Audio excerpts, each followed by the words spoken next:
Horror has had queer allegories since the beginning, with classic Universal films like Frankenstein, The Wolfman, and Dracula, all featuring queer performers and themes.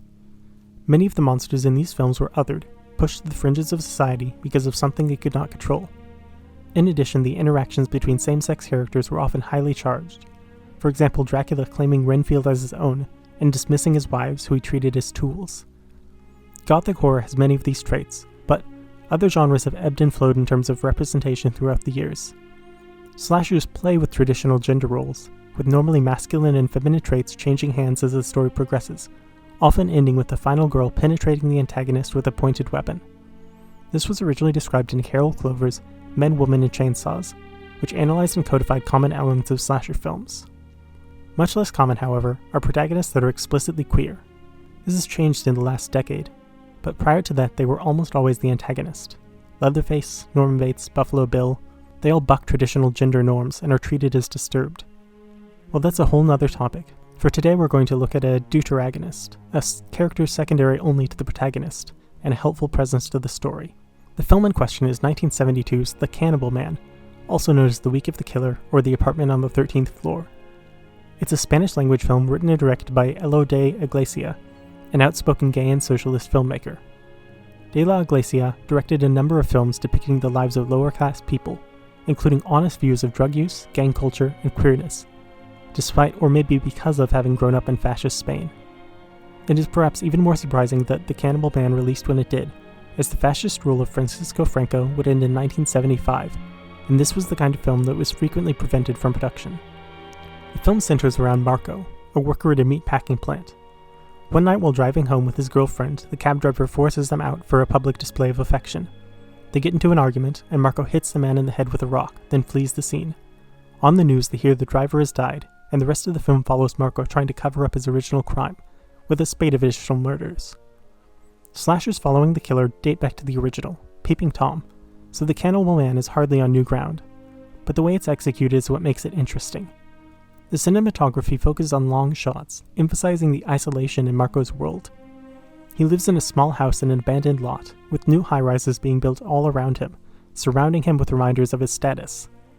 In addition to the gay subtext, there are also messages about class, and how differently people are treated. Marco would be cast out, but his rich friend Nestor is merely an eccentric. This is seen most clearly when the pair of them are at a cafe at night, and the police arrive, demanding ID from both. Marco immediately brings his out, recognizing how much of a threat the authorities are to someone like him. Nestor does not have his, but when the owner of the restaurant notes that he lives in the high-rises, the police let him off with a warning. The results are the same for the two characters' sexualities. It's made clear throughout the film that Nestor is gay and in love with Marco, saying he wants to be better friends, watching him with binoculars, and in general finding every excuse to talk to him.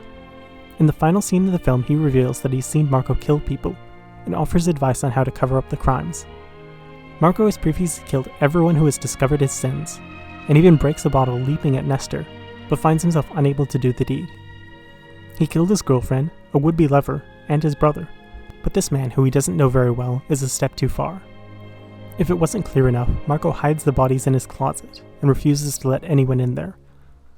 People who find out his secret are killed rather than admitting to what has happened. The film is a tragedy, because after everything, Marco still refuses to admit who he is, and instead calls the police and turns himself in. Nestor offers to be with him, to figure things out together, but Marco is unable to realize who he really is. The final shots contrast the two men, both miserable and unable to have a life. The greater message of the film is the longer someone tries to deny who they are, the worse the consequences will be. If Marco simply admitted to the altercation with the taxi driver, he would surely have been punished, but it would have been manslaughter rather than murder. The other people in his life encouraged this, but rather than accept it, he killed them. This is all based on La Iglesia's experience with gay men, especially in that time and place, fascist Spain. It was viewed as something to be ashamed of, and many would rather kill or die than admit to what they truly were. It's also somewhat ironic that this film was included on a list of video nasties in Britain in the 1980s, and was successfully prosecuted for obscenity charges. As while there is some blood and gore, it's fairly tame compared to its contemporaries. It's likely the homosexual subtext is really what was considered too far. The Cannibal Man is ultimately a film about loneliness in all its forms. It's a highlight of 70s slashers, and something unique in the genre that can feel very samey.